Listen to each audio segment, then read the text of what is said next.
Kannur പഴയങ്ങാടിയിൽ youth Congress പ്രവർത്തകരെ മർദ്ദിച്ച പ്രതികൾക്ക് സ്വീകരണം. ജയിൽ മോചിതരായ ഡിവൈഎഫ്ഐ പ്രവർത്തകരെയാണ് മാടായി ഏരിയ കമ്മിറ്റിയുടെ നേതൃത്വത്തിൽ വരവേറ്റത്. എം വിജിൻ എംഎൽഎയും പരിപാടിയിൽ പങ്കെടുത്തിരുന്നു.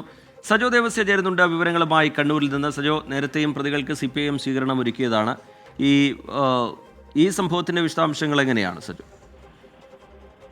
റിജിത്ത്, പഴയങ്ങാടിയിൽ നവകേരള സദസ്സിനിടെ മുഖ്യമന്ത്രിയെ കരിങ്കൊടി കാണിച്ച യൂത്ത് കോൺഗ്രസ് പ്രവർത്തകരെ ആക്രമിച്ച കേസിൽ ആദ്യഘട്ടത്തിൽ പ്രതികൾ അറസ്റ്റിലാവുകയും അവർ പിന്നീട് ജയിൽ മോചിതരാവുകയും ചെയ്തിരുന്നു. അവർക്ക് നേരത്തെ CPIM മാടായി ഏരിയ കമ്മിറ്റിയുടെ നേതൃത്വത്തിലാണ് സ്വീകരണം ഒരുക്കിയത്. രണ്ടാം ഘട്ടത്തിൽ അറസ്റ്റിലായ 4 ഡിവൈഎഫ്ഐ പ്രവർത്തകരാണ് രണ്ടാം ഘട്ടത്തിൽ അറസ്റ്റിലായത്. KP Arjun, Atul Kannan, M Anurag, PP Satheesan എന്നിവരാണ് രണ്ടാം ഘട്ടത്തിൽ അറസ്റ്റിലായത്. റിമാൻഡ് കാലാവധി പൂർത്തീകരിച്ച ജാമ്യത്തിലിറങ്ങിയ പ്രവർത്തകർക്കാണ് ഇന്ന് പഴയങ്ങാടിയിൽ CPIM മാടായി ഏരിയ കമ്മിറ്റി സ്വീകരണം ഒരുക്കിയത്. എം വിജിൻ MLA സ്വീകരണ പരിപാടി ഉദ്ഘാടനം ചെയ്തത്.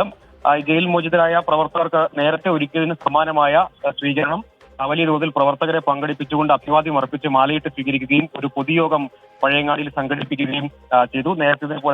നേരത്തെയും ആദ്യഘട്ടത്തിൽ അറസ്റ്റിലായ പ്രതികൾക്കാണ് അന്ന് നൽകിയത്. ഈ പ്രവർത്തകർ രാഷ്ട്രീയ പ്രതിരോധമാണ് ഒരുക്കിയത് എന്ന നിലപാടാണ് ഈ പരിപാടി അഭിസംബോധന ചെയ്തുകൊണ്ട് സംസാരിച്ച എം വിജിൻ MLA വിശദീകരിച്ചത്.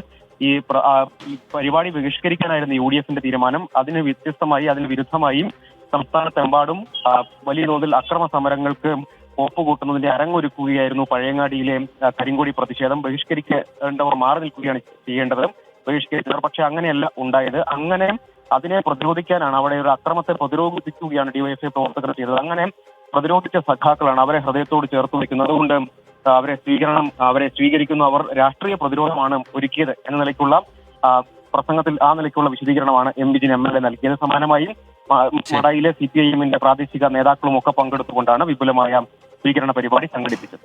ശരി, സജോ ദേവസ്യ കണ്ണൂരിൽ നിന്ന് വിവരങ്ങൾ നൽകുകയായിരുന്നു.